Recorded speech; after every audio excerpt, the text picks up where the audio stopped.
এই জগতে যত মানুষ আছে সবাই কার সন্তান বলো? ভগবানের সন্তান। আমার কথা বুঝতে না বললে বলবে। হ্যাঁ, এই পৃথিবীতে যত মানুষ আছে সবাই ভগবানের সন্তান। তা আমরা যদি সবাই, আমি তুমি সবাই যদি ভগবানের সন্তান হই, তাহলে ভগবানের তো তোমার সন্তানের প্রতি তোমার যেমন কিছু আশা আছে, ভগবানের তো আমার প্রতি কিছু আশা আছে নাকি? হ্যাঁ, একজন বাবা চায় না যে আমার সন্তান ইঞ্জিনিয়ার হোক, ডাক্তার হোক। আমি সারাদিন মাঠে ঘেটে খেটে এত কষ্ট করে ইনকাম করছি, আমার ছেলেটা যেন তা না করে, যেন একটা এমবিবিএস ডাক্তার হয়ে যায় আর বিনিময়ে কিছু টাকা পয়সা ইনকাম করে, তাহলে আমার দুঃখের দিন ঘুচে যাবে। একটা মা বাবার আশা থাকে তো এরকম। তো তোমার সন্তানের প্রতি তোমার যেমন আশা আছে, আমাদের যিনি পিতা, সবার পিতা কৃষ্ণ, সবার পিতাকে কৃষ্ণ, আমাদের পিতা কৃষ্ণ, তারও তো আমাদের প্রতি কিছু আশা আছে। হ্যাঁ কি না মায়েরা বলো? হ্যাঁ, আশা আছে না নেই? এখন যদি আমরা আমাদের বাবার আশাটাকে পূর্ণ না করি, তা কি করবেন? আমরা যেমন আমাদের বাচ্চাদেরকে একটু শাসন করবার জন্য না খাইয়ে রাখি, ভগবানও তেমন আমাদের জন্য একটা শাস্তির ব্যবস্থা করে দেবেন। হ্যাঁ, কিন্তু করুণাপূর্ণ কিন্তু ভগবানের হৃদয়, তিনি সহজে কাউকে শাস্তি দেন না।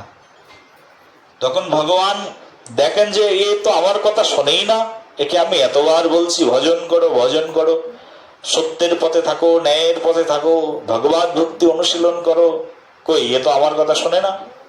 তো যা বেটা, তুই যখন শুনছিস না আমার কথা, তো তোর জন্য 1 সেকেন্ডের জন্য দেখে আয় দুঃখ কেমন জিনিস। 1 সেকেন্ডের আরো কম, এই সময়ের জন্য দেখে আয় দুঃখ কি জিনিস। কোথায় পাঠাবে, কোথায় পাঠাবে? বলি যা, তোকে আমি পাঠিয়ে দিলাম দুঃখালয়াম, দুঃখ আলয়। কোথায়? সেটার নাম হচ্ছে সংসার। সে সংসার কোথায় পাওয়া যায়? বলি সংসারটা পাওয়া যায় একমাত্র মর্ত্যলোকে। এই যে যেখানে আছে এটার নাম মর্ত্যলোক। ভগবান বলে যা 1 সেকেন্ডের জন্য দেখে আয় দুঃখ কেমন জিনিস। আমার কাছে বসে আমার নাম করছিস না, যা দুঃখের সমুদ্রে গিয়ে একটু ডুব মেরে আয়, দেখে আয় কেমন। তোমরা কেউ কেদারনাথ গেছো? কেদারনাথ, কেদারনাথ যদি যাবে দেখবে কেদারনাথে বা বদ্রীনাথে, ওখানে বদ্রী বিশাল ভগবানের সামনেই ওখানে একটা তপ্ত কুণ্ড আছে। ওই পাহাড়ের মধ্যে চারিদিক দিয়ে সব জল ঠান্ডা, এত ঠান্ডা তোমার গা হিম হয়ে যাবে, কিন্তু তার মধ্যে একটা কুণ্ড আছে, যে কুণ্ডের মধ্যে একেবারে আগুনের মতো জল, এটাকে বলে তপ্ত কুণ্ড। আমরা যখন যাই তখন ওই তপ্ত কুণ্ডের মধ্যে স্নান করি। তো যখন তপ্তকুণ্ডের মধ্যে আমরা নামি না, তখন একদম পা পুড়ে যায়, মনে হয় যে এর ভিতরে নামা যাবে না, কিন্তু আস্তে আস্তে নামতে হয়, খুব আস্তে আস্তে। নামার পরে এই পর্যন্ত যখন উঠবে, তোমার পা এই পর্যন্ত উঠবে, মনে হবে গেল গেল গেল, শেষ হয়ে গেলাম, শেষ হয়ে গেলাম। কিন্তু যেই ওর ভিতরে তুমি পুরো বডিটাকে ঢুকিয়ে দেবে, তার মানে আস্তে আস্তে যখন নেমে যাবে আর উঠতে ইচ্ছা করবে না, তখন মনে হবে কি শান্তি, কি শান্তি। বলো রাধে রাধে। পৃথিবীতে এরকম সৃষ্টিও আছে ভগবানের, যদি একবার নেমে যাও তুমি আর উঠতেই চাইবে না, কারণ এতটাই স্নিগ্ধতা, এতটাই প্রশান্তি ওর মধ্যে, ওই তপ্তকুণ্ডের জলের মধ্যে। তো ভগবান কেমন সৃষ্টি করে রেখেছে এবার বোঝো পৃথিবীতে। তো ভগবান এই পৃথিবীতে সংসার রূপ দুঃখ সমুদ্রকে তিনি তৈরি করে রেখেছেন। তিনি তার সন্তানদের জন্য এই দুঃখ রূপ সমুদ্রকে এরকম তপ্তকুণ্ডের মতো বানিয়ে রেখেছেন।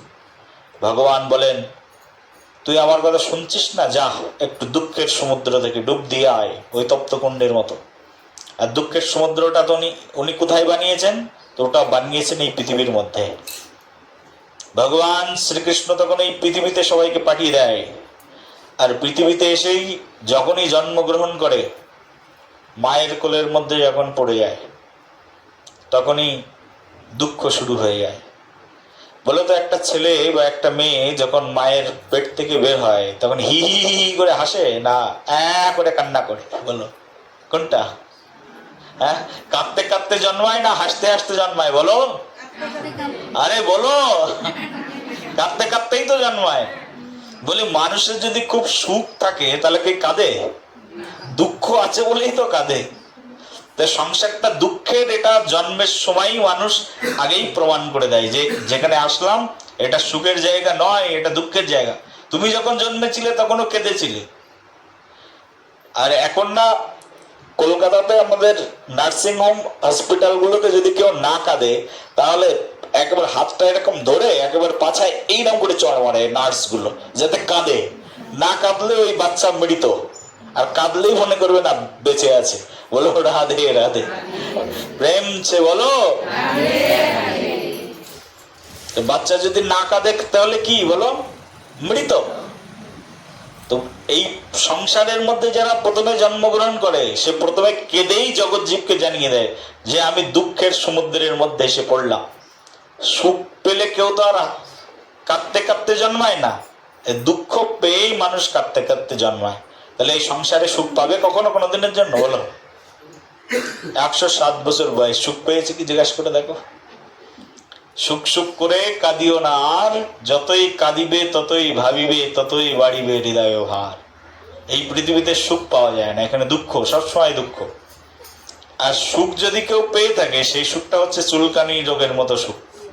এই যে চুলকাচ্ছে, আর একটু চুলকাই, চুলকানি যদি কারোর গায়ে বেঁধে যায় আর একটু চুলকালে কি ভালো লাগে না? ওরা আর একটু চুলকায়, চুলকালেই সুখ, চুলকালেই সুখ। অনেক সময় ধরে চুলকানোর পরে 10 মিনিট পরে দেখবা যেখানে চুলকালাম এত সুখ সুখ মনে করে সেখানেই তো রক্ত বেরোচ্ছে। বেশি চুলকালে কি হবে? রক্তই তো বেরিয়ে যাবে। প্রেম সে বলো। তা সংসারের সুখটা হচ্ছে এরকম চুলকানি রোগের মতো সুখ। মানুষ যদি বড় লোক হয়, মনে করো যার টাকার অভাব আছে, খুব পরিশ্রম করে অনেক টাকা ইনকাম করলো, টাকা ইনকাম করার পরে বেশি দিন কিন্তু ভোগ করতে পারে না। বেশি দিন ভোগ করতে পারে? টাকা ইনকাম করলো, মনে করো 25 বছর ধরে পড়াশোনা করলো, পড়াশোনা করে একটা চাকরি পেল, চাকরি পেয়ে একটু টাকা ইনকাম করলো। সেই টাকা ইনকাম করে 10 বছর যেতে না যেতে ছেলে মেয়ে বড় হয়ে সেই টাকা নষ্ট করতে শুরু করলো। তার মানে সুখ কতটুকু সময় পেল? ওই চুলকানি রোগের মতো অল্প একটু সময় সুখ না? তারপরে চাকরির পরে, চাকরি পাওয়ার 20 বছরের মাথায় মৃত্যুবরণ করলো। তার মানে সুখ পেয়েছিল কিন্তু সুখ থাকলো? সুখ তো চলেই গেল। তো স্বল্প সময়ের জন্য সুখ না পৃথিবীতে, বলো? হ্যাঁ, কত সময়ের জন্য সুখ? টাকা ইনকামের সুখ যদি মনে করো সুখ, তা সেটাও খুব স্বল্প সময়ের। আর যদি মনে করো না আমি সুন্দরী একখানা স্ত্রী পেয়েছি, স্ত্রী যদি মনে করে একটা দামি একখানা স্বামী পেয়েছি, তা কত দিনের জন্য? 10 বছরের জন্য, 20 বছরের জন্য, তারপরে তো সব শেষ। তো সেই জন্য এই পৃথিবীতে ভগবান এমন করে এই জগৎ সংসারটাকে সৃষ্টি করেছেন। এই জগৎ সংসারের মধ্যে তুমি যা কিছু করবে সেখানেই শুধু দুঃখ আর দুঃখ। এই সংসারের মধ্যে প্রকৃত সুখ নেই। সেই জন্য ভগবান এই সংসারের মধ্যে আমাদেরকে পাঠিয়েছেন।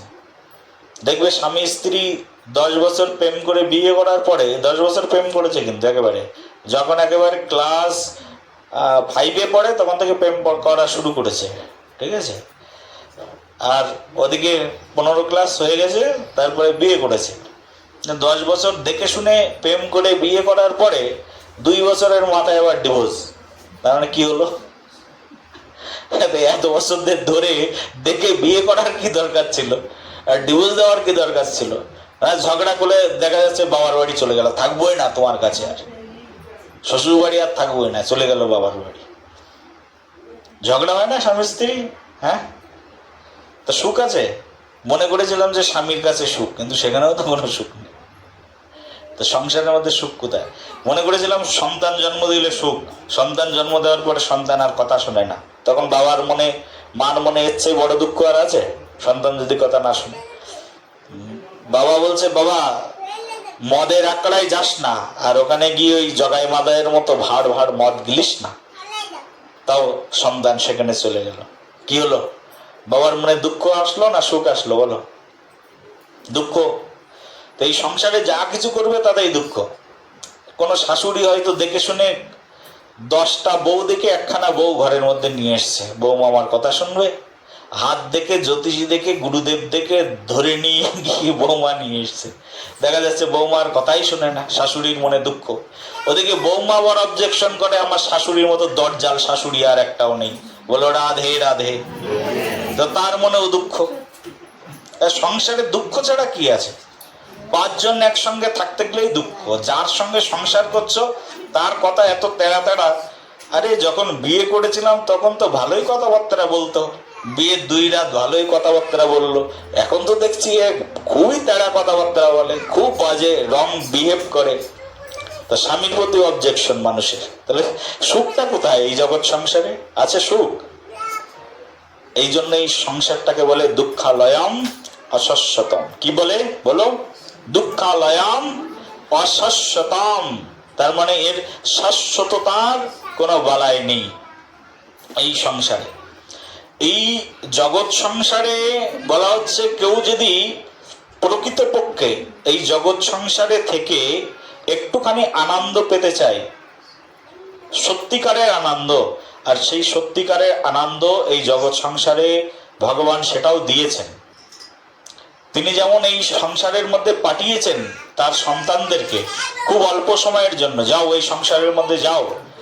তো সন্তানদেরকে পাঠিয়ে দেওয়ার সঙ্গে সঙ্গে তিনি এবার ভেবেছেন, আমি তো আমার ছেলেটাকে বা আমার মেয়েটাকে অনেক দূরে পাঠিয়ে দিচ্ছি, কিন্তু ওখানে যে খাবে কি, ওখানে গিয়ে পড়বে কি, তার ব্যবস্থাটাও করে দিই। সব কিছু করে দিয়েছেন তিনি। এই পৃথিবীর কোনো মানুষ না খেয়ে মরেছে? না খেয়ে মরে? হ্যাঁ, অনেক মানুষের দেখবে যে বাবা মা মরে গেছে জন্মের সঙ্গে সঙ্গে, তাও তো সে বেঁচে থাকে, কোনো না কোনো ভাবে ভগবান কিন্তু তার খাওয়ার ব্যবস্থা করে দেয়। হ্যাঁ কি না বলো? একটা সন্তান পৃথিবীতে জন্মগ্রহণ করার সঙ্গে সঙ্গেই, জন্মানোর আগেই ভগবানের চিন্তা যে তাকে কি খাওয়াবে। একটা সন্তান জন্মের আগেই ভগবান মাতৃস্তনের মধ্যে দুধ প্রেরণ করে দেয়। ডাক্তার মায়ের স্তনে যদি সিরিঞ্জ ফুটায় সেখান থেকে রক্ত বের করে, আর সন্তান যখন মায়ের স্তনে মুখ দেয় সেখান থেকে কি বের করে? রক্ত না দুধ? বলো, একই জিনিস তো। হ্যাঁ, পরীক্ষা করে দেখবে। কোন গরুর বাটে গিয়ে তুমি সিরিঞ্জ ফুটাবে, দুধ বেরোবে না রক্ত বেরোবে? রক্তই বেরোবে।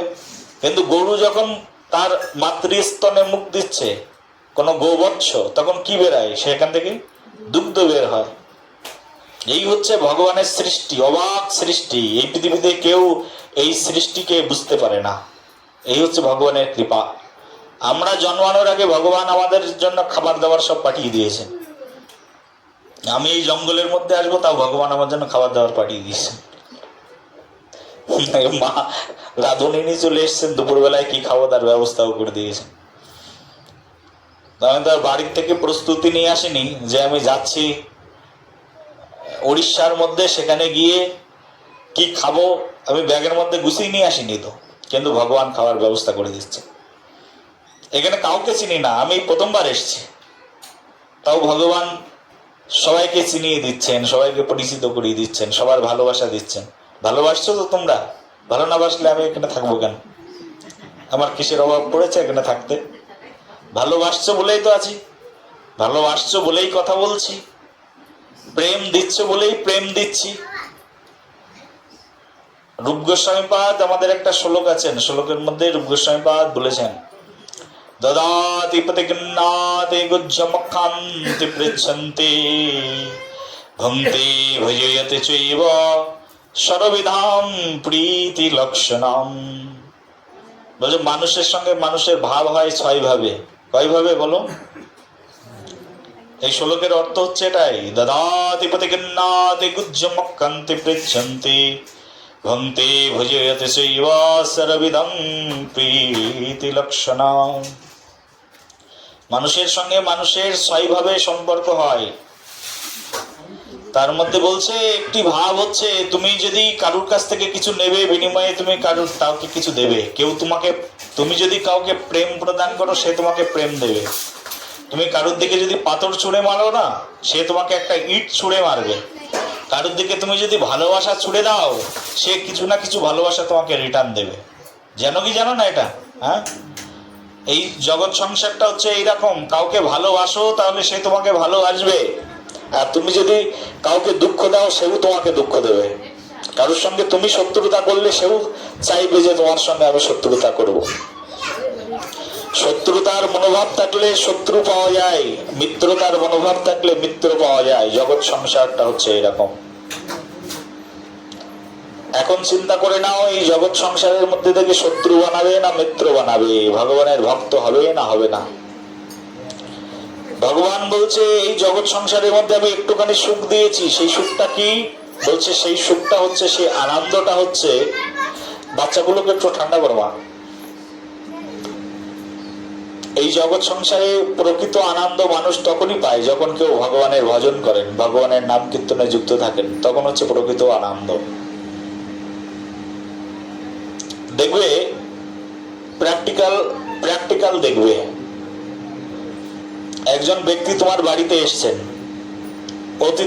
অতিথি দেব নারায়ণ ভব, অতিথি মানে কি? নারায়ণ।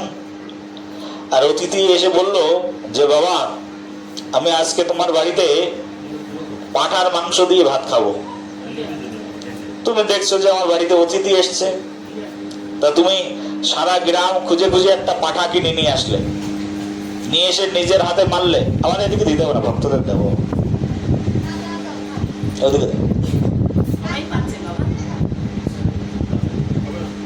ওদিকে ওদেরকে দেবো।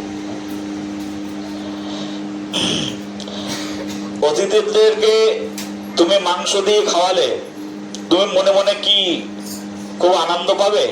আনন্দ পাবে না। অতিথি সেবা করালাম, মাংস খাওয়ালাম। একইভাবে পরের দিন আরেকজন অতিথি আসলো, আর সেই অতিথি হচ্ছে বৈষ্ণব। আর বৈষ্ণব তোমার বাড়িতে আসলে তো মাংস খেতে চাইবে না? চাইবে? একটা 5,000 টাকা দিয়ে পাঠা কিনে খাইয়ে দিলে একজনকে, অতিথি সেবা করে দিলে, খুব আনন্দ করে সে চলে গেল, তোমার মনের ভিতরে একটুখানি শান্তি পেলে যে অতিথি সেবা করেছি আমি। কিন্তু এই শান্তিটা তোমার দুঃখের কারণে পরিণত হয়ে যাবে। আর দ্বিতীয়, তোমার বাড়িতে মনে করে একজন বৈষ্ণব আসলো, আর বৈষ্ণব আসার পরে তুমি সেই বৈষ্ণবকে, বৈষ্ণব আসলে কি খেতে চাইবে? বলবে হয়তো একটু শাক পাতা লতা নিয়ে এসো আমার জন্য। আর তো কিছু খায় না বৈষ্ণব, গাছের ডাল নিয়ে এসো, ফুল নিয়ে এসো, ফল নিয়ে এসো, এগুলোই বৈষ্ণবের খাবার। আর কোনো বৈষ্ণব এসে যদি বলে মাছ খাবো মাংস খাবো, তো মনে করবে যে বৈষ্ণব নয়, অতিথি। বৈষ্ণব মোটেও নয়। কোনো বৈষ্ণব এসে যদি বলে তোমার বাড়িতে যে আমার জিভটা খুব লম্বা হয়েছে, একটু চা খেতে ইচ্ছা করছে, মনে করবে বৈষ্ণব নয়। বৈষ্ণব কখনো চা খায় না। বৈষ্ণব হতে গেলে তার 4টে জিনিস পরিত্যাগ করতে হয়। তার মধ্যে একটা হচ্ছে, পৃথিবীর যত প্রকার নেশা আছে যদি কেউ করে তাহলে সে বৈষ্ণব হয় না। সে বৈষ্ণব হওয়ার জন্য চেষ্টা করছে, তোমরা খেয়েছো কোনো ব্যাপার নেই, কিন্তু আস্তে আস্তে ছেড়ে দেবে। যেদিন ছেড়ে দেবে সেদিন বৈষ্ণব হবে। এখন বৈষ্ণব হওয়ার জন্য সবের নাম খাতায় নাম লিখিয়েছো, প্রথম তো মানুষ ভুল করবেই, সেই জন্য সমস্যা নেই। হ্যাঁ, তোমাদেরকে বকাবকি করছি না কিন্তু আমি মোটেও। বৈষ্ণবের ফার্স্ট কোয়ালিটি, সে তার কোনো নেশা থাকবে না। পান খাওয়াটাও নেশা, বৈষ্ণব নেশাই করবে না, তাহলে সে বৈষ্ণব হতে পারবে না। আর বৈষ্ণবের লোভ থাকবে না, টাকা পয়সা দেখলে বৈষ্ণবের চোখ বড় বড় হয়ে যাবে, তাহলে বৈষ্ণব হওয়া যাবে না। ঠিক আছে?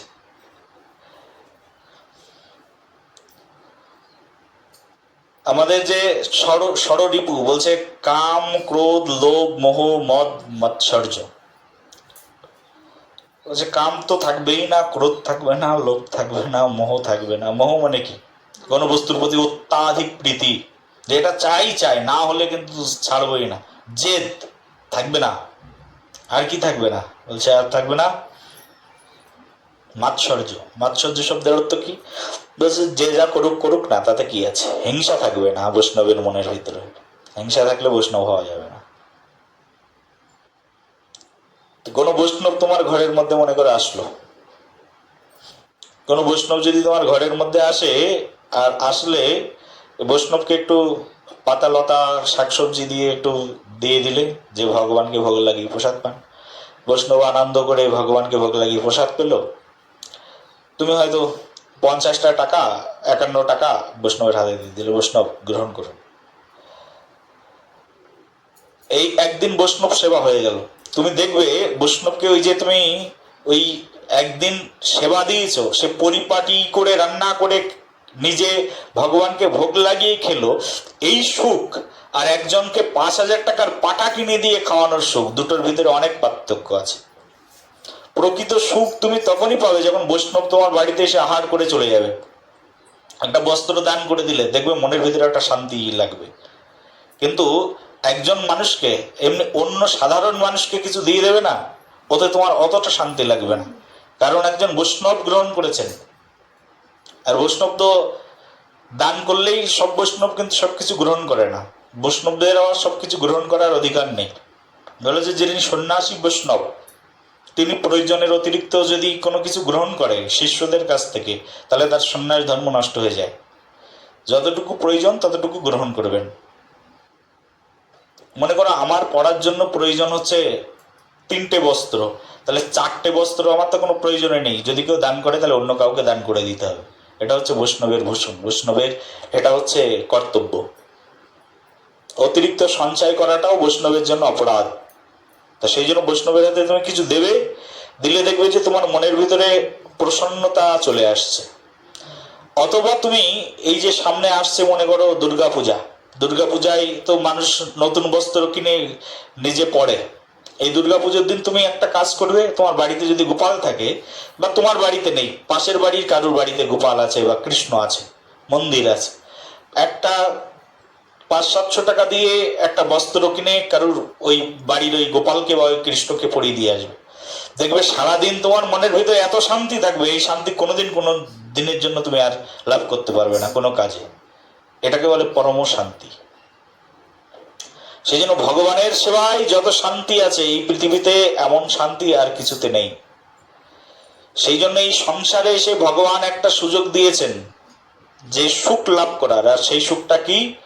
সেই সুখটা বলছে সংসারের ভিতরে জন্মগ্রহণ করে কেউ যদি এই সংসারে সাত্ত্বিক দান করে, সৎপাত্রে দান করে, সৎপাত্রে দানের মতো সুখ, সৎপাত্রে যদি কোনো কিছু অর্পিত হয়, ওর অর্পণের মতো সুখ এই পৃথিবীতে আর কোনো কিছুতে নেই। আর সবকিছু হয়েছে দুঃখময়। তোমার পিতা মরেছে বা মাতা মরেছে, তার বিনিময়ে গ্রামের লোককে সবাইকে ডেকে খাসির মাংস খাইয়ে দিলে বা পোল্ট্রি মুরগির মাংস খাইয়ে দিলে, এর চেয়ে চরম দুঃখ, এর চেয়ে চরম হীন মন্য কর্ম পৃথিবীতে আর কিছু নেই। কারণ যাদেরকে খাইয়ে দিলে ওরা কখনো তোমার জন্য আশীর্বাদ করবেন না। আর যাদেরকে খেয়ে গেল, পেটের মধ্যে যারা ঢুকেছে, তারা সারা জীবন ধরে তোমাকে অভিশাপ দিতে থাকবেন। পোল্ট্রি মুরগিগুলো পেটের মধ্যে ঢুকলো তো প্রত্যেকের, এ যদি মুখ দিয়ে এখন আশীর্বাদ করে, হে ভগবান, যে ব্যক্তি মরেছে সে যেন স্বর্গ লাভ করে, তো তার কথা ভগবান কখনো গ্রহণ করবে? কারণ সে তো পোল্ট্রি ঢুকিয়েছে পেটের মধ্যে, খাসি ঢুকিয়েছে পেটের মধ্যে। তার মানে জীবিত প্রাণীকে পেটের মধ্যে ঢুকানোর পরে সে ভগবানকে বলছে অমুকের কল্যাণ হোক। তো তার কথায় কল্যাণ হয়? কখনো কল্যাণ হয় না। তো জগৎ সংসারটা আজকে আমাদের এই যে সংসার, এই সংসারে আমাদের এই বুদ্ধির অভাব রয়েছে। আমাদের এই জগৎ সংসারে অভাব যেটি, সেটি হচ্ছে এই জ্ঞানের অভাব রয়েছে। এই যা বলছি হয়তো বা কেউ বলেই না, কোনো পাঠকরা আসেও না, হয়তো বলেও না। বলে কি করব?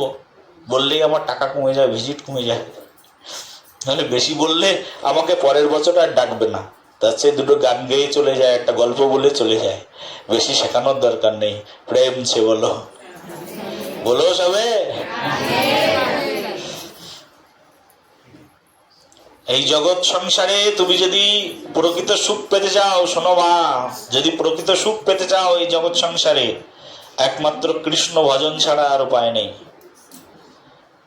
এই জন্য আমাদের এক আচার্য আছেন ঠাকুর ভক্তি বিনোদ, উনি ওনার গানের মধ্যে এরকম লিখেছেন, বাংলা, যদি পড়তে পারো পড়বে, আমার ওই বইটা মায়ের কাছে আছে, ওখানে লেখা আছে,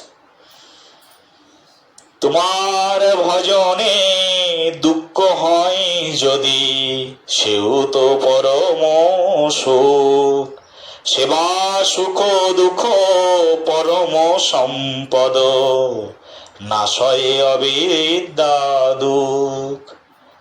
হে ভগবান, যদি তোমার সেবায় দুঃখ হয় সেও তো পরম সুখ। তোমার সেবা করতে করতে যদি আমি দুঃখ পেয়েছি, আমাদেরকে অনেক মানুষ দুঃখ দেয়, আমি মনে করি এটা তো আমার জীবনের সবচেয়ে পরম সুখ। তোমার সেবায় দুঃখ হয় যদি, সেও তো পরম সুখ, সেবা সুখ দুঃখ পরম সম্পদ। সেবার মাধ্যম দিয়ে যদি সুখও আসে সেটাও আমার কাছে সম্পদ, যদি দুঃখটাও আসে সেটাও আমার কাছে সম্পদ। কপালে তিলক পরে দেখবে, রাস্তা দিয়ে হাঁটবে, কত মানুষ তোমাকে ভণ্ড সাধু বলে ডাকবে, তুমি তাতে দুঃখ পেও না, মনে করবে এটা আমার জীবনে পরামর্শ। একটা মানুষ রাস্তা দিয়ে হাঁটবে, মদ খেতে খেতে যাবে, গালাগালি দিতে দিতে যাবে, ওকে কেউ কিছু বলবে না, ও তো খারাপ, ওকে আর বলে কি করবো। কিন্তু তুমি কপালে তিলক পরে জপের মালাটা নিয়ে হাতে জপ করতে করতে যাবে, বলে দেখো বড় বৈষ্ণবগিরি দেখাচ্ছে, ভণ্ডামি করার আর জায়গা পায় না, অমুকের বউ ভণ্ড, অমুক ভণ্ড, বলবেই বলবে তোমাকে। এই সংসারে এটাই হচ্ছে আমাদের আশীর্বাদ মনে করতে হবে। তো ভগবানের সেবা করছি, দুঃখ কিসের? করছি তো ভগবানের সেবা। এই সংসারে সবাই নিজের নিজের সেবা করছে। আমি যে হরিনাম জপ করছি তো ভগবানেরই সেবা।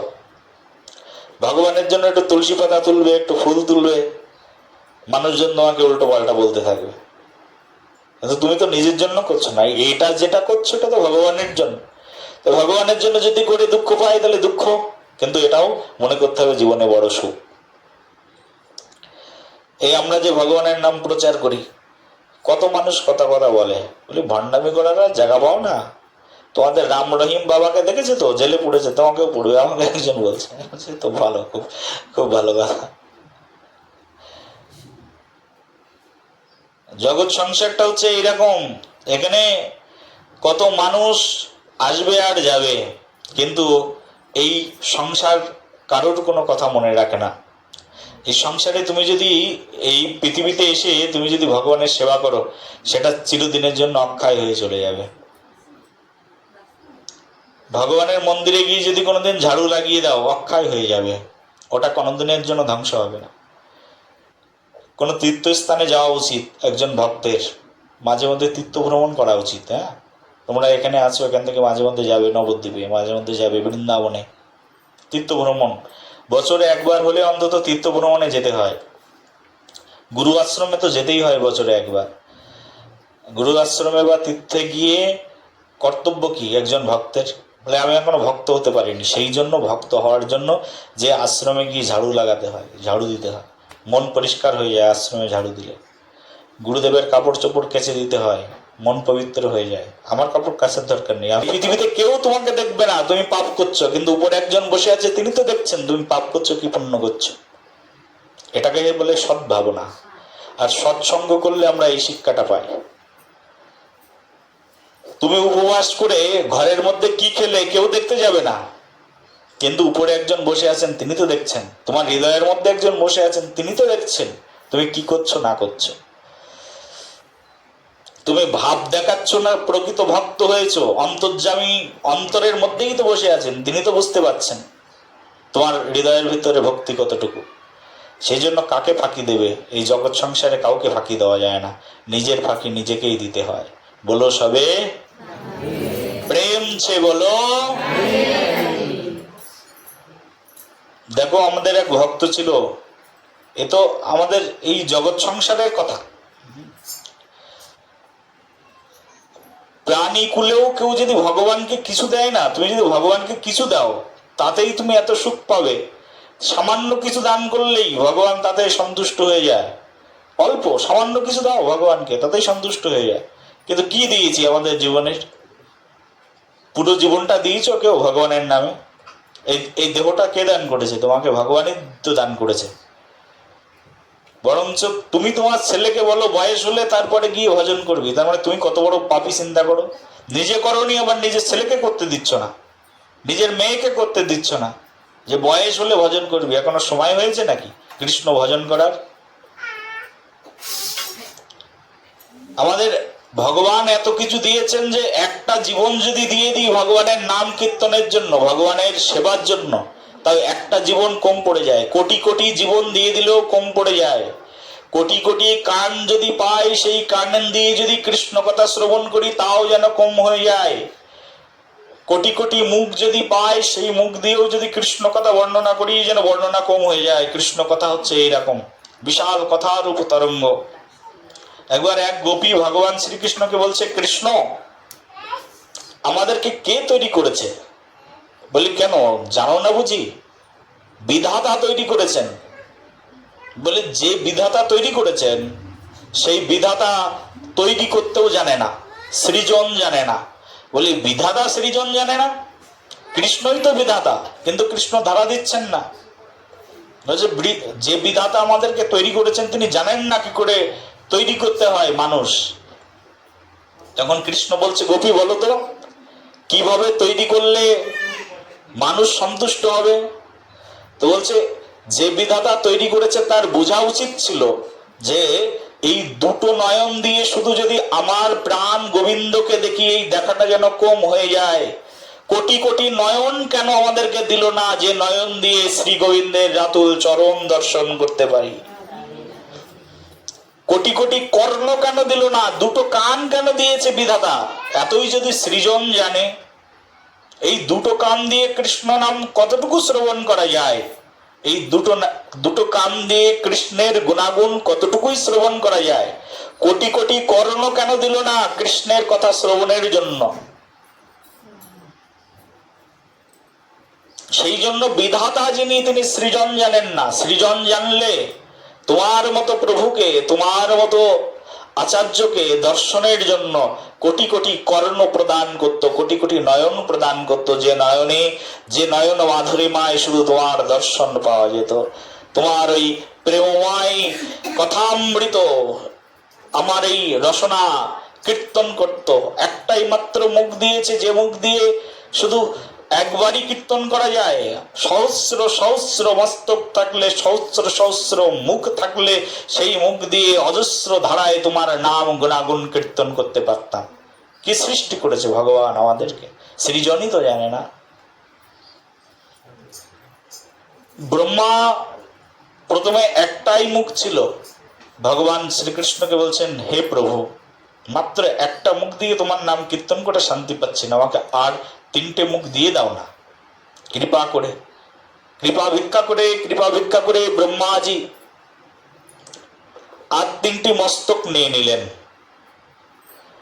শিবজি একটাই মুখ ছিল, ভগবানের কাছে প্রার্থনা করে পঞ্চমুখ হয়ে গেলেন, 5টা মুখ নিয়ে নিলেন যে তোমার নাম কীর্তন করবো তাই।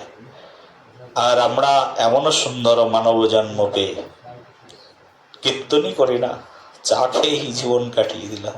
প্রেম ছে বলো আরো জোরে বলো সবে, বলো রাধে রাধে। এমনও সুন্দর মানব জন্ম পাইয়া রাধা কৃষ্ণ না ভজিয়া, জানিয়া শুনিয়া বিষ খাইনু। এমন জন্ম পেয়ে রাধা কৃষ্ণ ভজন করলাম না, দিলামই না কিছু প্রভু তোমাকে। তুমি কত কিছু দিলে, কিন্তু আমি তোমাকে কি দিলাম? ভাবো না তুমি কি দিয়েছো ভগবান। হ্যাঁ, আমাদের বৃন্দাবনে এক মাতা ছিলেন ফলাউলি। হ্যাঁ, উনি এরা ফল বিক্রি করতেন। ভগবান শ্রীকৃষ্ণ এখান থেকে 5000 বছর আগের কথা।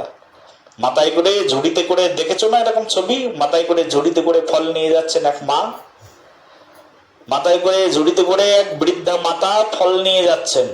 একদিন বৃদ্ধা মাতা কান দিয়ে শ্রবণ করলেন, এই পৃথিবীতে ভগবান শ্রীকৃষ্ণ জন্ম নিয়েছেন।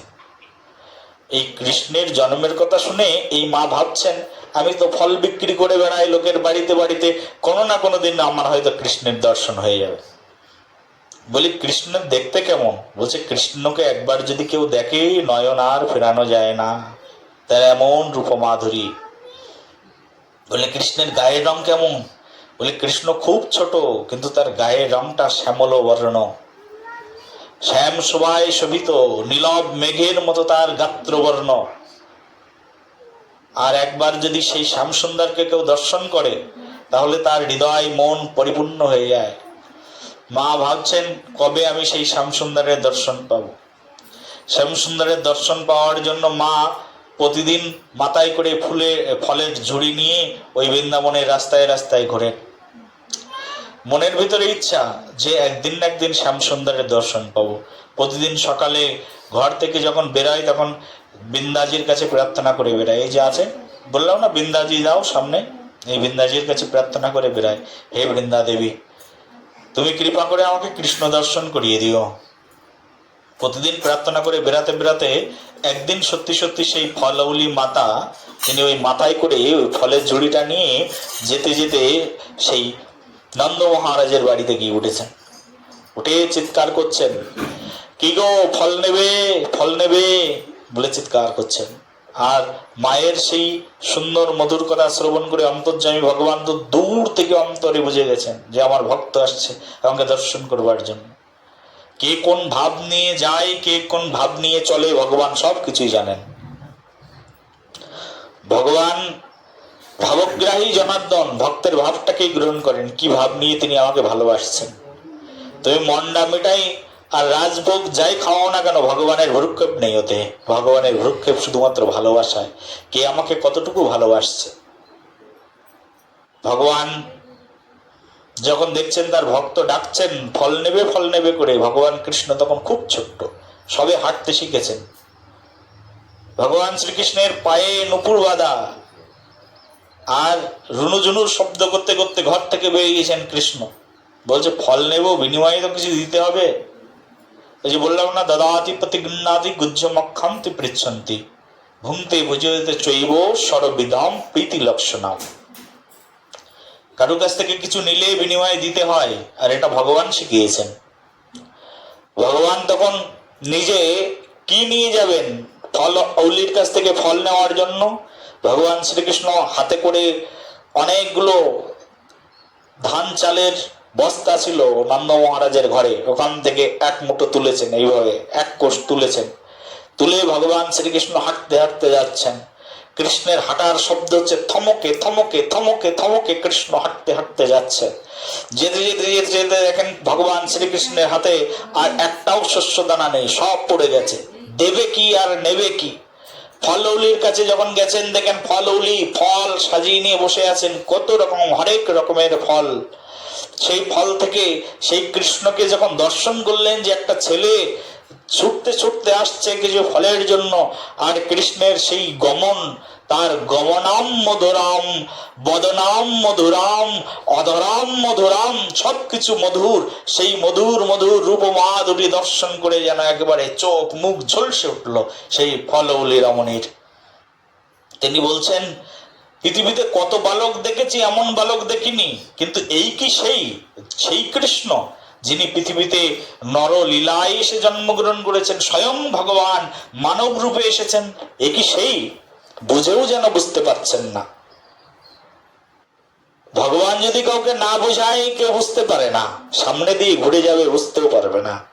পরমেশ্বর প্রভু পরমানন্দ মাধব ভগবান শ্রীকৃষ্ণ সামনে গিয়ে দাঁড়িয়েছেন সেই মাতার সম্মুখে। যে যখন দাঁড়িয়েছেন সেই মাতা দেখে অভিভূত হয়ে গেলেন ভগবান শ্রীকৃষ্ণের উপমাধুরী। বিনিময়ে হাত ভরে ফল দিলেন। দেবেন কি? তখন ওই ঝুড়ির মধ্যে ভগবান শ্রীকৃষ্ণ দেখছেন এই হাতের ফাঁকের মধ্যে একটা দুটো ধানের কণা লেগে রয়েছে। ওই একটা দুটো তিনটে লেগে রয়েছে। ভগবান শ্রীকৃষ্ণ হাত ঝেড়ে দিলেন ওই ফলের সেই ঝুড়ির মধ্যে, আর বিনিময়ে সেই ফলউলি মাতা হাত ভরে ভগবান শ্রীকৃষ্ণকে ফল দিলেন। এইভাবে নিয়েছে, আছে না ছবি দেখেছো তো? এইভাবে ভগবান শ্রীকৃষ্ণ ফলগুলো নিয়েছে। নিয়ে হাঁটতে হাঁটতে মা যশোদার কাছে গিয়ে বলছেন, মা দেখো কত ফল। বলে কে দিল তোমাকে এত ফল? বলি ওই তো একজন দিল। ঝুড়ি মাথায় নিয়ে সেই ফলউলি মাতা বাড়ির দিকে যাচ্ছেন। বাড়ির দিকে যখন যাচ্ছেন, যত রাস্তা দিয়ে হাঁটছেন তত দেখছেন মাথার ঝুড়ি ভার হয়ে যাচ্ছে। বুঝতেই পারছেন না কি ব্যাপার, মাথার ঝুড়ি কেন ভার হয়ে যাচ্ছে। আস্তে আস্তে বাড়িতে এসে পৌঁছালেন। বাড়িতে এসে পৌঁছে সেই ঝুড়িটা যেই না ওপেন করেছেন, ঝুড়িটা ওপেন করার সঙ্গে সঙ্গে দেখছেন, আরে আমি কি দেখছি, আমার ঝুড়িতে তো ছিল ফল, এখন তো ফল নেই, সব তো সোনা দানায় পরিপূর্ণ হয়ে গেছে। বলো নিতাই গৌর হরি হরি বল। বলি ফল ছিল, এখানে তো ফলই নেই। রেখেছিলাম তো ফল, কিন্তু ওই ভগবান ওই যে একটা দুটো ধানের কণা হাত ঝেড়ে দিয়ে দিল, আর ভগবান ওই যে একটুখানি দিয়েছে, তাতে এত সোনাদানা মণিমাণিক্যে ভরে গেছে যে পুরো ঝুড়িটার ফল নেই, সব সোনাদানায় পরিপূর্ণ হয়ে গেছে। আর ফল বিক্রি করার দরকার নেই, এত ভগবান দিয়েছেন তাকে। ফলওলি মাতা ভাবছেন, হে ভগবান তোমাকে দিলাম কিন্তু এতটাই কম দিলাম। এখন ফলওলি মাতা কাঁদছেন, আমি এতটাই কম দিলাম তোমাকে, আমার যত ফল সব যদি তোমাকে দিয়ে দিতাম, মাত্র হাত ভরে কয়েকটা ফল দিয়েছি, ওইটুকু ছোট ছোট হাতে, তাতে যদি এক ঝুড়ি সোনাদানা পেয়ে যায়, যত ফল ছিল সব ফল যদি দিয়ে দিতাম, তাহলে বিনিময়ে আর না কি পেয়ে যেতাম বলো গৌর হরি বল। যদি সব দিয়ে দিতাম তাহলে আর কত কিছু পেতাম, ওইটুকু দিয়ে এতটুকু পেয়েছি, এত বেশি পেয়েছি। আর যদি সব দিয়ে দিতাম, রবি ঠাকুর লিখেছেন, দিলেম যা রাজ ভিখারি রে, রাজা আজ ভিখারি হয়ে এসেছেন, দাও আমাকে। স্বয়ং রাজা, অখণ্ড অখিল বিশ্ব ব্রহ্মাণ্ডের রাজা কৃষ্ণ ভিখারি হয়ে এসে বলছে ফল দাও আমাকে। রবি ঠাকুর কবিতার মধ্যে লিখেছেন, বিশ্বকবি রবীন্দ্রনাথ ঠাকুর বাংলার, দিলেম যা রাজ ভিখারি রে, তা স্বর্ণ হয়ে এলো ফিরে, তখন আমি ভাবি দুইটি নয়ন নিরে, দিলেম না কেন আমার সকল শূন্য করে। আমি যদি সব কিছু শূন্য করে দিয়ে দিতাম, হে ভগবান তোমার চরণে, তোমার চিনতেই পারলাম না, আমার জীবনটাই তোমার চরণে দিয়ে দিতাম, তবে না আমার এই জীবনটা ধন্য হয়ে যেত। কিছুই তো তোমাকে দেওয়া হলো না। যখন জানলাম তখন আর আমার আর কিছু করার নেই। ক্লান্ত শান্ত হয়ে বৃদ্ধা মাতা কৃষ্ণ দর্শন করে ওখানেই দেহ রেখে পরমধাম প্রাপ্ত হয়ে গেলেন। এই হচ্ছে আমাদের ভগবান শ্রীকৃষ্ণকে দেওয়ার ফল। একটুখানি দেবে, কিন্তু বিনিময়ে ভগবান তোমাকে কি দেবেন তুমি চিন্তাও করতে পারবে না। এই জগৎ সংসারটা হচ্ছে দেওয়া নেওয়ার পরে টিকে আছে। কৃষ্ণকে তুমি কি দিয়েছো? তুমি যে ভগবান শ্রীকৃষ্ণের কাছে গিয়ে প্রতিদিন মন্দিরে গিয়ে বলো, আমার মেয়েটাকে চাকরি পাইয়ে দাও, আমার ছেলেটাকে ইঞ্জিনিয়ার বানিয়ে দাও, আমার স্বামীর রোগ ভালো করে দাও, আমাকে 3তলা বিল্ডিং বানিয়ে দাও, আমাকে 4টে গাড়ির মালিক করে দাও, তুমি ভগবানকে কি দিয়েছো? তুমি যে এত কিছু চাইছো, ভগবান তো তোমার জন্মের আগেই সব কিছু দিয়ে দিয়েছেন। জন্মাতে না জন্মাতে আকাশে সূর্য দিয়েছেন। এখন ইলেকট্রিসিটি ব্যবহার করতে কত টাকা লাগছে? রাতের বেলা ইলেকট্রিসিটি ব্যবহার করো, সেই জন্য তোমাকে মাস গেলে টাকা পে করতে হয়। ভগবান সূর্যের আলো দিয়ে দিয়েছেন, তার জন্য ভগবানকে টাকা দাও, ট্যাক্স দাও? দাও কেউ?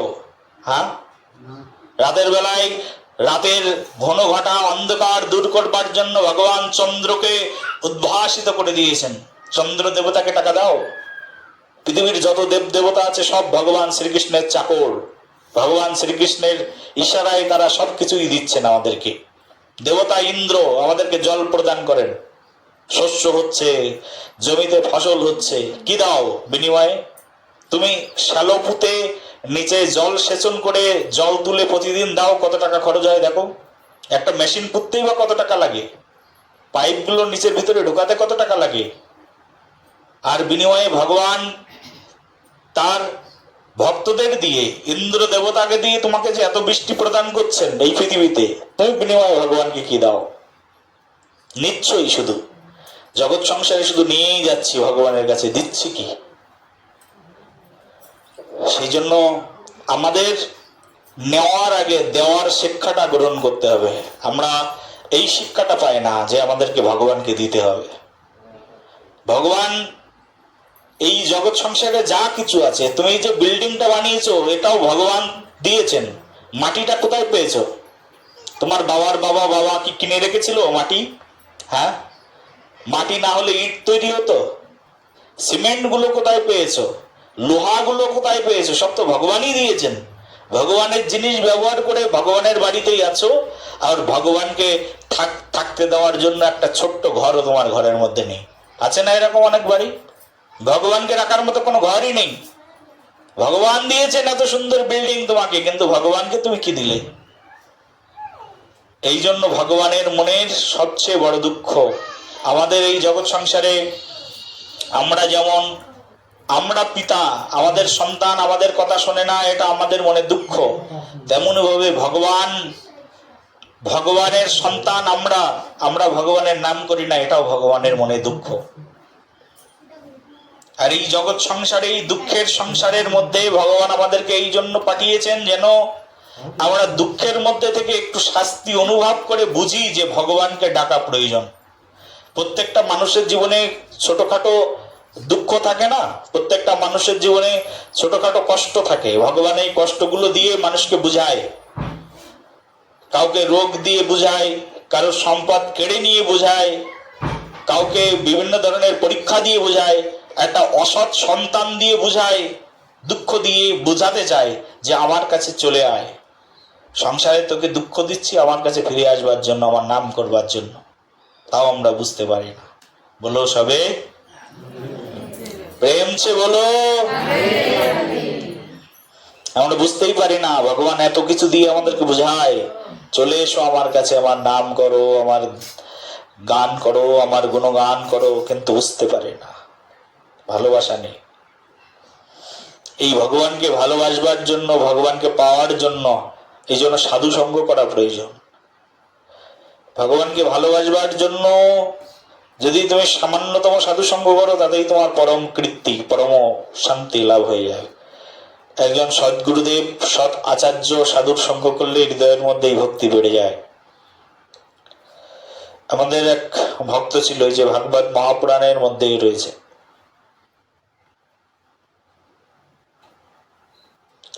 ত্রিকূট পর্বত বলে এক পর্বত। এই ত্রিকূট পর্বতের মধ্যে একটা বিশাল সরোবর, সেই সরোবরের মধ্যে একটা কুমির বাস করত। আর এই কুমিরের সঙ্গে ওখানকার ছিল একটা হস্তি, নাম হচ্ছে গজেন্দ্র। হস্তির নাম কি? গজেন্দ্র, হাতি। হাতির সঙ্গে এই কুমিরের খুব শত্রুতা ছিল। হাতি জল খেতে যেত, কুমিরও জলের মধ্যে থাকতো। আর হাতি তো দেখতে বিশালকায়, গিয়ে সব সঙ্গীদেরকে নিয়ে হাতি জলের মধ্যে উৎপাত করে জল ঘুলিয়ে চলে আসতো। কুমির একদিন ভাবলো তোমাকে একদিন দেখাবো মজা। একদিন গজেন্দ্র জলের মধ্যে একা একা নেমেছেন। এই গজেন্দ্র, হাতির অনেকগুলো ছেলে মেয়ে ছিল, আত্মীয় স্বজন অনেক ছিল, হাতিদের রাজা ছিল। হাতি যখন জলের মধ্যে নেমেছে, জলের মধ্যে নামলে কুমির খপ করে তার পাটা ধরেছেন, পাটা ধরে টানা শুরু করেছেন। আর জলের মধ্যে কুমিরের ক্ষমতা বেশি, হ্যাঁ কি না? ডাঙায় থাকলে না হয় হাতির ক্ষমতা অনেক, কিন্তু জলের মধ্যে নেমেছে, জলের মধ্যে তো কুমিরের ক্ষমতা বেশি। যেমন এখানে আমি দূর দেশ থেকে এসছি, তোমাদের ক্ষমতা বেশি, তোমরা যা বলবে তাই শুনতে হবে, আমাকে যা খেতে দেবে তাই খেতে হবে। বেশি কথা বললে আমাকে আবার ধরে বলবে এই তোমাকে দেখে নেবো, আমাকে ভয়ে ভয়ে থাকতে হয়। বাইরে আসলে মায়েদের ক্ষমতা বেশি, আমার ক্ষমতা কম। আবার সাধুদের ক্ষেত্রে যেখানে 1000 সাধু বসে থাকে, সেখানে যদি একজন সাধারণ মানুষ যায়, তখন আবার সাধুদের ক্ষমতা বেশি, আমাকে এটা করতেই হবে, এখানে তো আমার কোনো কথা চলবে না, এখানে সব তোমাদের কথাই চলবে। বলো রাধে রাধে। হাতি যেই না জলের মধ্যে প্রবেশ করেছে, জলের মধ্যে প্রবেশ করলেই হাতির পা ধরে টানতে শুরু করেছেন কুমির। আর সেই যুদ্ধ লেগে গেল। হাতিও 2 পা পিছনে, গজেন্দ্র মাটিতে 2 পা, আর 2 পা হচ্ছে জলে। এমন যুদ্ধ লাগলো, সহস্র বছর চলে গেল সেই যুদ্ধ।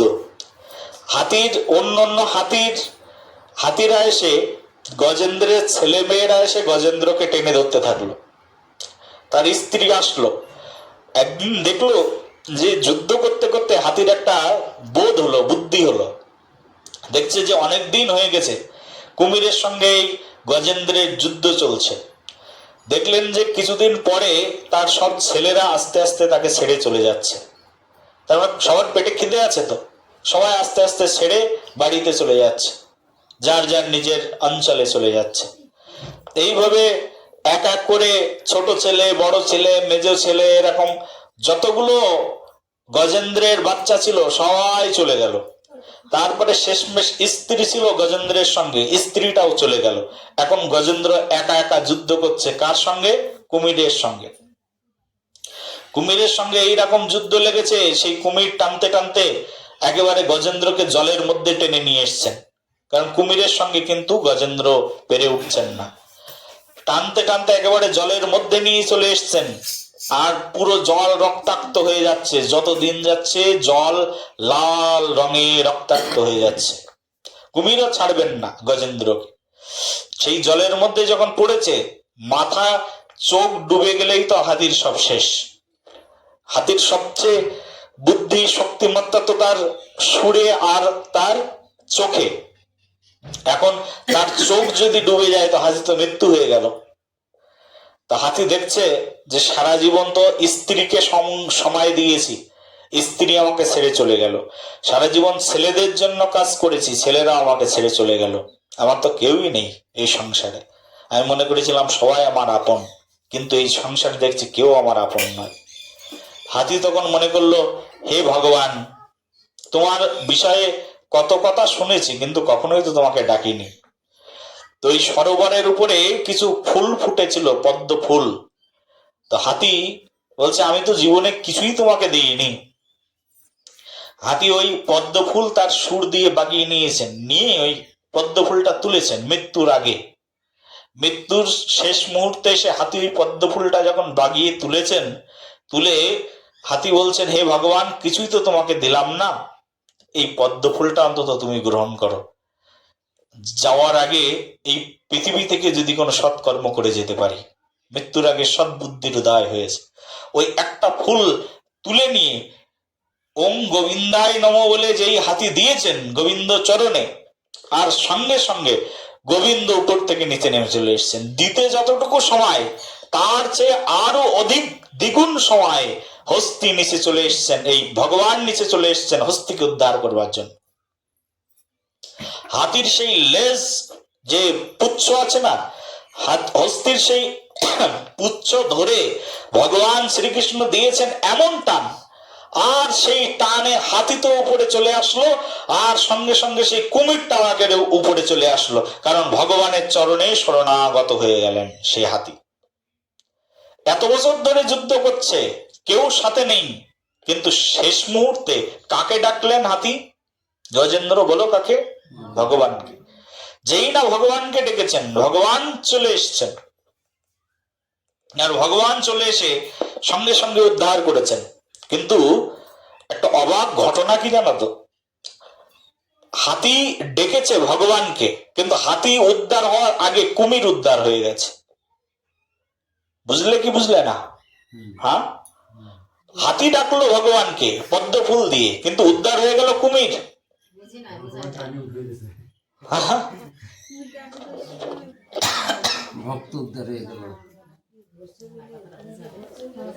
যখন হস্তিটাকে ভগবান শ্রীকৃষ্ণ টেনেছেন, দেখো ডেকেছেন কে? না, ডেকেছেন হাতি, কিন্তু হাতির পা ধরে রয়েছে কে? কুমির। হাতি ডেকেছেন কৃষ্ণকে, তার মানে হাতি হলো কৃষ্ণের ভক্ত, আর কুমির ধরে রয়েছেন কৃষ্ণ ভক্তের চরণ। ভগবান হাতি ধরে রয়েছে কৃষ্ণের চরণ, আর কুমির ধরে রয়েছে কৃষ্ণের ভক্তের চরণ। শাস্ত্রে বলছে, এই জগৎ সংসারে কেউ যদি কৃষ্ণের ভক্ত হয়, সে যত তাড়াতাড়ি উদ্ধার হয়, তার চেয়ে আগে উদ্ধার হয় কৃষ্ণের ভক্তের ভক্ত, অর্থাৎ গুরুদেবের ভক্ত, কোন বৈষ্ণবের ভক্ত। বলো নিতাই গৌর হরি বল। এই হচ্ছে দর্শন। টেনে তুলেছেন ভগবান শ্রীকৃষ্ণ হাতিকে, কিন্তু কুমির এসে আগে কৃষ্ণের চরণে পড়েছে, কারণ কুমিরটা তো পা ধরেছিল, পা ধরে থাকবার কারণে কৃষ্ণের চরণে এসে পড়ে আগে উদ্ধার হয়ে চলে গেল। হাতিটা তখন বললো, হে ভগবান, আমি তোমাকে ডাকলাম আর উদ্ধার হয়ে গেল কুমির। তখন ভগবান শ্রীকৃষ্ণ বলছে, দেখো, যে আমার ভক্তের চরণ ধরে থাকে তার কখনো এই জগতে ক্ষয় হয় না। তাকে আমি আগে উদ্ধার করি। কেউ যদি আমার ভক্তের চরণ ধরে থাকে, তুমি আমার চরণে আছো, তাই তোমার উদ্ধার হতে একটু টাইম লাগবে। কিন্তু হাতিটা তো তোমার চরণে ছিল, কুমিরটা তো তোমার চরণে ছিল, সেই জন্য সে তোমার কৃপাতেই উদ্ধার হয়ে গেল। তো কৃষ্ণ ভজন যদি এই জগতে কেউ করে, পরম শত্রু সেও যদি কৃষ্ণ ভজন করে, আর শত্রুকে কেউ যদি জড়িয়ে থাকে, তাও সে উদ্ধার হয়ে যায়। তার প্রমাণ এই ভাগবত শাস্ত্র। বলো ভাগবত ভগবান কি, বলো রাধা রমন লাল কি, শ্যাম সুন্দর কনৈয়া লাল কি, গিরিধারী গোপাল কি। এই জন্য মা, এই জগতে যদি ভগবানের ভক্ত হয়ে যাও না, এর চেয়ে পরম প্রাপ্তি আর কিছু নেই। একবার তো ডেকে দেখো ভগবানকে, এরকম কৃত্রিম ভাবে ডাকা নয়, মন থেকে, হৃদয় থেকে, ভালোবাসা দিয়ে। আর ডাকবার জন্য শিখতে হবে ভগবানকে। তুমি যেমন বই পড়ে এবিসিডি শিখে ইংরেজি শিখছো, মাস্টার হচ্ছ, ভগবানকে ডাকবার জন্য একজন গুরু ধরে ভগবানের এই কথা, এই আচরণ, এগুলো শিখতে হয়। গুরু ধরেছি কিন্তু শেখায় না। তুমি যাও না বলে গুরুদেব শেখায় না। তুমি গুরুদেবের কাছে যাও, 5 বার যাও, 10 বার যাও, গুরুদেব কেন শেখাবেন না? গুরুদেব তো দেখবেন আমার শিষ্যের কতটা আগ্রহ আছে, আগ্রহ দেখাও, গুরুদেব তোমাকে শিখিয়ে দেবেন। ভগবানের ভক্তির শিক্ষা লাভ করো। এই জগতে সবকিছুর শিক্ষা আছে, ভগবানের ভক্তি শেখার জন্য কোনো জায়গা নেই।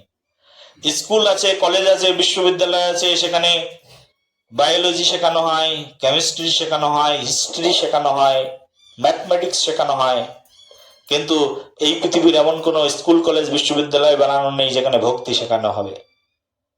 আর এই ভক্তি শেখা যায় একমাত্র সাধুগুরুর কাছে। এই পৃথিবীতে ইংরেজি শেখবার জন্য অনেক মাস্টার পেয়ে যাবে, ম্যাথমেটিক্স শেখবার জন্য অনেক মাস্টার পেয়ে যাবে, কিন্তু ভগবানের ভক্তি শিখবার জন্য কোনো মাস্টারই পাবে না। 2-1 মাস্টার থাকলেও আবার উল্টো পাল্টা শিখিয়ে দেবে তোমাকে। যদি কপাল থাকে তাহলে একজন সদ্গুরুদেবের সন্ধান মিলে যায়, তখন সঠিকভাবে আমরা ভক্তি শিখতে পারি। সেই জন্য মাঝে মধ্যে তীর্থ ভ্রমণে যেতে হয়, বৃন্দাবন ধাম, নবদ্বীপ ধাম, এসব স্থানে যেতে হয়। এখানে সাধুরা থাকেন সাধুদের অরণ্যে, এটা হচ্ছে সাধুদের অরণ্য। নবদ্বীপ ধাম, বৃন্দাবন ধাম, এটা হচ্ছে সাধুদের অরণ্য। বাঘ ভাল্লুক তারা সাধারণ বনে, সুন্দর বনের মতো বনে বাস করে, কিন্তু সাধুরা কোথায় বাস করে? সাধুরা তো সাধুদের বনেই বাস করবে। সেই জন্য মাঝে মাঝে তীর্থস্থানে যেতে হয়, সাধুদের সঙ্গ করতে হয়, সেখানে গিয়ে 2-1 মাস থেকে সাধুদের সেবা করে সেখান থেকে শিক্ষা গ্রহণ করতে হয়। না হলে সেখান থেকে সাধুদেরকে আহ্বান করে নিয়ে আসতে হয় পরম আদরে, তাদের কাছ থেকে শিক্ষা গ্রহণ করতে হয়। এইভাবে যদি জগতের জীব শিক্ষা গ্রহণ করে তাহলে পরমধাম, পরমপ্রাপ্তি, পরম মোক্ষ সম্পর্কে জানতে পারে। সেই জন্য আসুন সবাই মিলে আমরা সাধু সঙ্গ করি, কৃষ্ণের চরণে আশ্রয় গ্রহণ করি, জীবনটাকে কৃষ্ণ ভক্তিতে রাঙিয়ে ফেলি।